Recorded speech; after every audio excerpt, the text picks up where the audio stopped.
Organisé par le réseau des peuples autochtones et locaux pour la gestion des écosystèmes forestiers d'Afrique centrale, cet atelier a rassemblé divers acteurs institutionnels, communautaires et de la société civile autour d'un objectif commun: renforcer la gestion durable des tourbières et prévenir les risques potentiels d'émissions de gaz à effet de serre en République du Congo, tout en préservant la santé de la biodiversité en luttant contre le commerce illégal des espèces sauvages. Pendant 2 jours, les participants ont travaillé en commission et en séance plénière afin d'analyser les résultats du diagnostic et de proposer des mécanismes de gouvernance adaptés. Les échanges, disons-le, ont conduit à la mise en place de bureaux de gestion multisectoriels ainsi qu'à l'adoption de 4 recommandations essentielles pour la conservation des écosystèmes au Congo. Développer les activités génératrices de revenus comme mesure d'accompagnement pour mieux gérer et protéger les tourbières. Respecter les pratiques durables pour la protection de l'environnement, feux de brousse et pratiques de pêche prohibées. Respecter les normes de gestion des écosystèmes. Et enfin, prendre une note de service pour la mise en place du comité multisectoriel au niveau départemental qui sera signé par le préfet du département. À l'ouverture des travaux, le coordonnateur du réseau initiateur de l'atelier a rappelé l'urgence de préserver les écosystèmes de biodiversité du Congo, véritable patrimoine naturel et pilier du développement durable.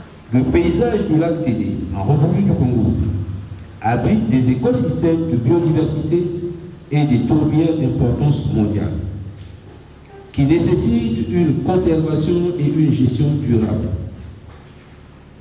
Cette activité vise à impliquer les communautés locales et les populations autochtones dans l'identification des zones prioritaires pour la conservation et la restauration de la biodiversité. Dans son mot d'usage, marquant l'ouverture officielle de l'atelier, Jean-Pascal Koumba, préfet du département de la Likuala, rappelait en substance que la tenue de ces assises dans la Likuala vise à impliquer les communautés locales et les peuples autochtones dans l'identification des zones prioritaires pour la conservation et restauration de la biodiversité, des tourbières et développement des pratiques volontaires pour la gestion durable. Cet atelier marque une étape importante de la dynamique de gouvernance participative autour du paysage forestier du lac Télé. Clôturant les travaux en lieu et place du préfet, le secrétaire général du département de la Likuala a invité chaque participant à s'investir pleinement dans la mise en œuvre des recommandations adoptées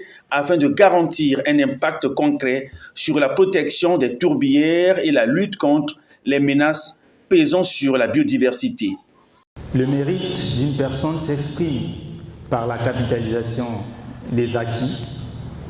Oui, vous avez acquis beaucoup, vu le contenu très riche et technique des échanges et le niveau d'implication très apprécié des participants tout au long de l'atelier.